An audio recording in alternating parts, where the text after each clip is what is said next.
Good morning, philosophers. You may have noticed that I said I wouldn't be talking to you again until Tuesday. And you may have noticed that it's not Tuesday. Well, on day one of the backpacking trip, I was fjording a river, well, it wasn't a river. I was fjording a stream and slid down the bank barefoot because I had forgotten to bring my water shoes and hit the rocks at the bottom, injured myself, and my hiking boots went flying into the water, which got them completely full of water, which, if you've done any backpacking, you know that wet boots are an excellent way to just shred your feet. So, in an attempt to rescue the trip, we stopped and made camp there. And the next day, we were unable to dry out the shoes, and so we just called it early, and we came back. And that sounds bad. It sounds like a complete failure, but it really wasn't. Even the day trip was just amazing, and it gives us an excuse to do it again soon. So, yeah. I had an amazing trip. We basically hammock camped next to a babbling river, or a babbling stream, with an amazing breeze, great temperature, amazing conversation. It was just a great trip. All right, let's get started. We're at letter 3. You have sent me a letter by the hand of a quote, friend of yours, as you call him, and in the next sentence you warn me to avoid discussing your affairs freely with him, since you're not even in the habit of doing so yourself.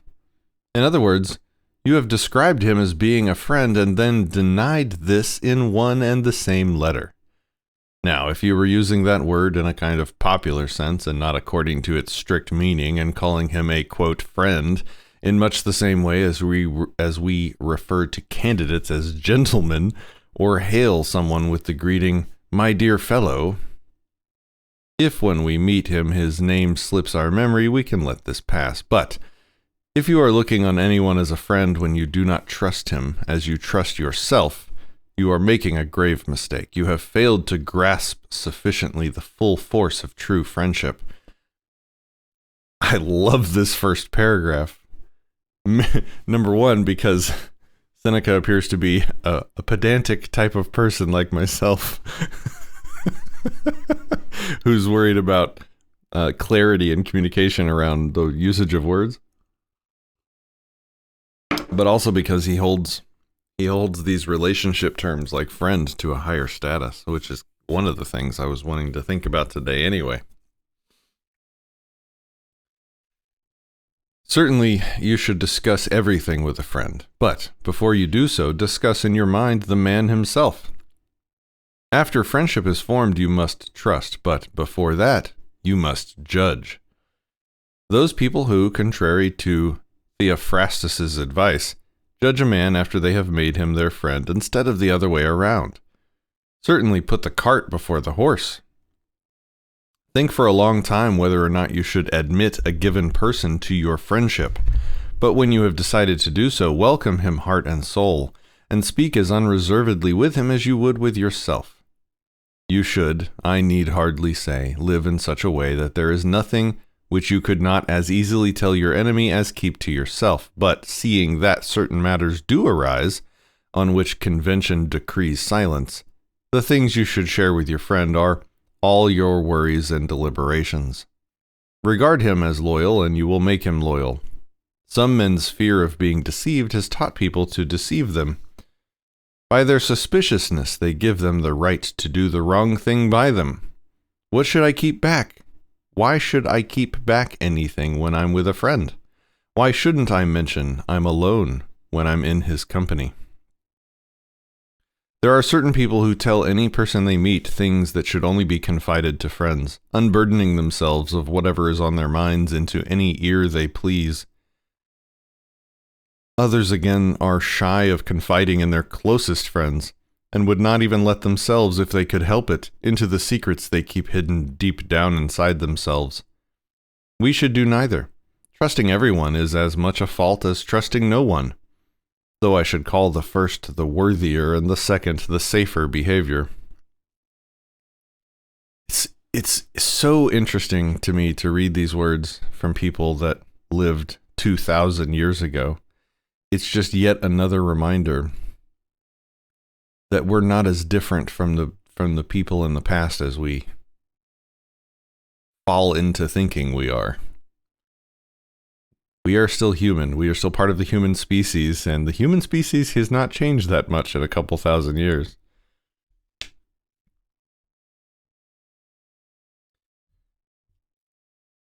Similarly, people who never relax and people who are invariably in a relaxed state merit your disapproval.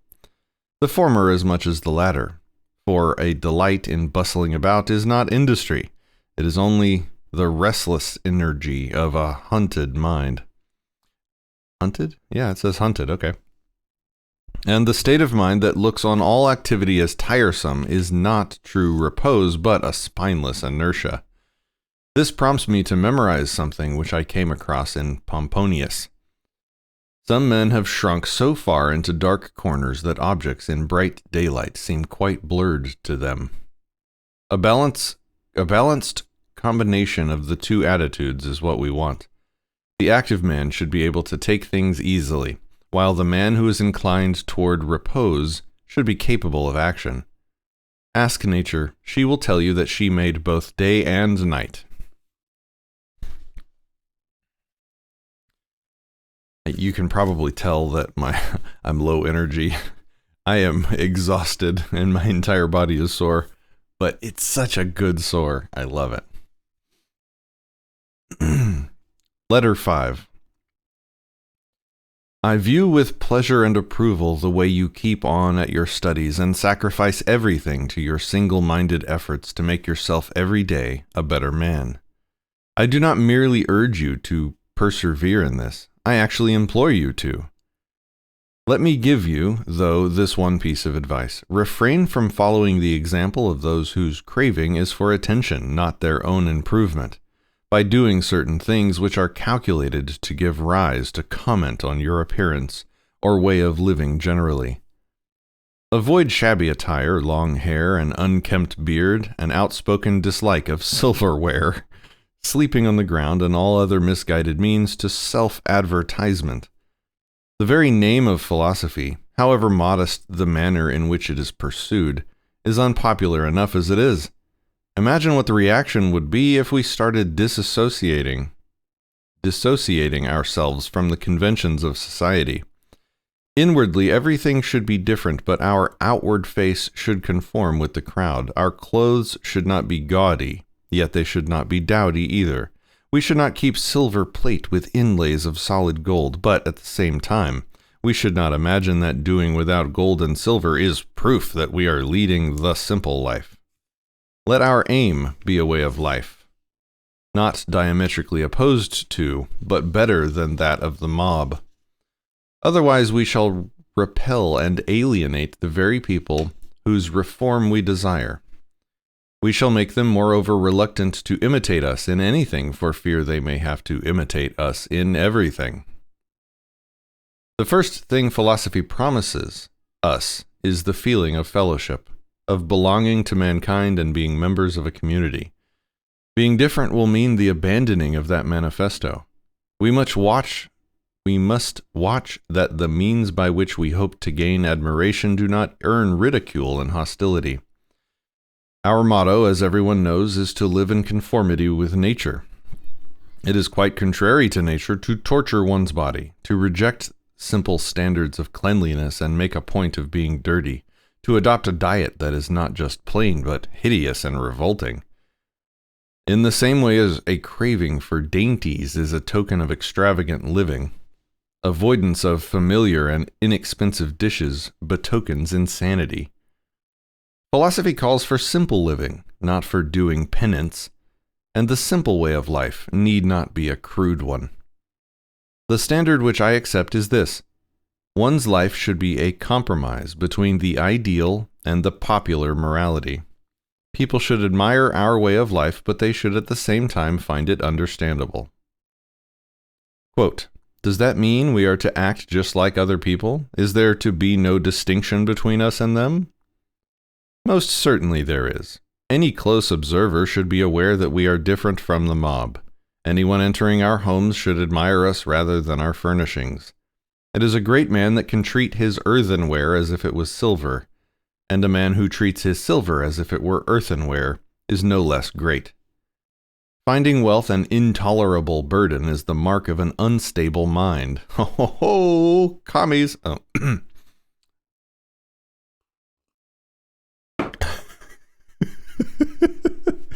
Hold on. That's a funny quote. Oh man, I don't have my highlighter handy. I'm gonna make a cover quote image out of that. But let me share with you, as usual, the day's small find, which today is something that I noticed in the Stoic writer Hecate. Limiting one's desires actually helps to cure one of fear. Cease to hope, he says, and you will cease to fear. But how, you will ask, can things as diverse as these be linked? Well, the fact is, Lucilius, that they are bound up with one another, unconnected as they may seem. Widely different though they are, the two of them march in unison like a prisoner and the escort he is handcuffed to. Fear keeps pace with hope. Nor does their so moving together surprise me. Both belong to a mind in suspense, to a mind in a state of anxiety, through looking into the future. Both are mainly due to projecting our thoughts far ahead of us instead of adapting ourselves to the present. Thus, it is that foresight, the greatest blessing humanity has been given, is transformed into a curse. Wild animals run from the dangers they actually see, and once they have escaped them, worry no more. We, however, are tormented alike by what is past and what is to come. A number of our blessings do us harm, for memory brings back the agony of fear, while foresight brings it on prematurely. No one confines his unhappiness to the present.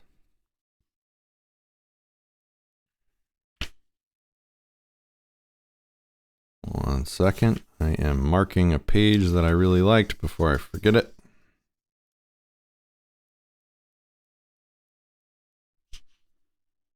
Need to come back later when I have a highlighter. Okay, letter 5, we'll just get started on, nope, sorry. We just did letter 5. We're going to do letter 6. I see in myself, Lucilius, not just an improvement, but a transformation, although I would not venture as yet to assure you or even to hope that there is nothing left in me needing to be changed. Naturally, there are a lot of things about me requiring to be built up or fined down or eliminated. Even this, the fact that it perceives the failings it was unaware of in itself before, is evidence of a change, for the better, in one's character. In the case of some sick people, it is a matter for congratulation when they come to realize for themselves that they are sick.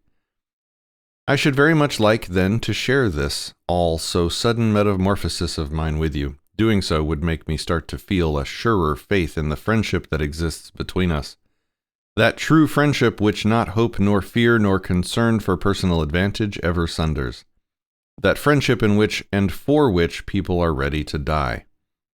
I can give you plenty of examples of people who have not been lacking a friend but friendship, something that can never happen when mutual inclination draws two personalities together in a fellowship of desire for all that is honorable. Why cannot it happen? Because they know that everything, and especially their setbacks, is shared between them. You can't imagine how much of an alteration I see each day bringing about in me. Quote, send me too, you will be saying, the things you've found so effectual. Indeed, I desire to transfer every one of them to you. Part of my joy in learning is that it puts me in a position to teach. Nothing, however outstanding and however helpful, will ever give me any pleasure if the knowledge is to be for my benefit alone. If wisdom were offered me on the one condition that I should keep it shut away and not divulge it to anyone, I should reject it. There is no enjoying the possession of anything valuable unless one has someone to share it with. I disagree. If the condition of learning some truth is that I'm the only one that can know it and I can't share it, I still want to know that truth. It's not like wisdom is pointless, is useless unless you can share it. I shall send you, accordingly, the actual books themselves, and to save you a lot of trouble hunting all over the place for passages likely to be of use of you, I shall mark the passages so that you can turn straight away to the words I approve and admire. That's kind of what we're doing here. Interesting. And with the Let's Read series on the main Disenthrall channel. All right, I'm going to leave it there for today. The thing I was thinking about today, I was having a conversation with, I'm gonna keep it vague to protect the people involved. But I was having a conversation with somebody, and this kind of goes to that first paragraph of letter 3 from the book, where it says, "You have sent me a letter by the hand of a friend of yours, as you call him, and in the next sentence you warn me to avoid discussing your affairs freely with him, since you are not even in the habit of doing so yourself." In other words, you have described him as being a friend, and then denied this in one and the same letter. This person was talking about how they were needing to make a choice between taking an action and not taking an action. If they didn't take the action, their relationships with some people they care about would be harmed significantly. And if they did take the action, they would satisfy those people. They would satisfy the requirements. I'm describing this poorly because I'm trying to be so vague on purpose so I can be respectful.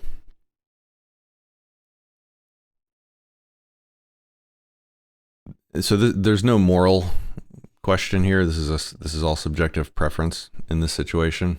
But basically, to do something with and for these people, he would have to do something that he was significantly opposed to doing. Not morally opposed, it's not a moral issue, but something that he really didn't want to have to do.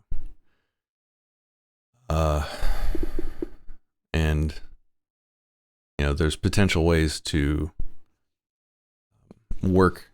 I'm terrible at this. Maybe this was a bad thing to talk about. Maybe this one was just this is just too personal of a thing to try and talk about on a public video like this. So let me try and summarize.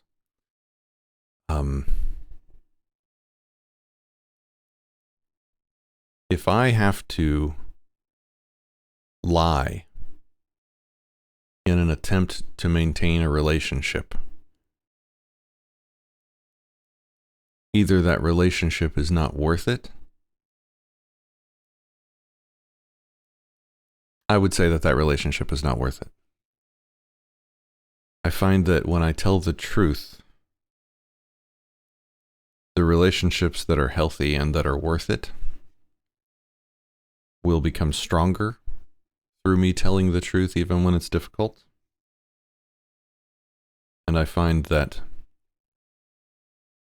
the relationships that are not worth it and that are not healthy are harmed by me telling the truth. So in that way, the truth is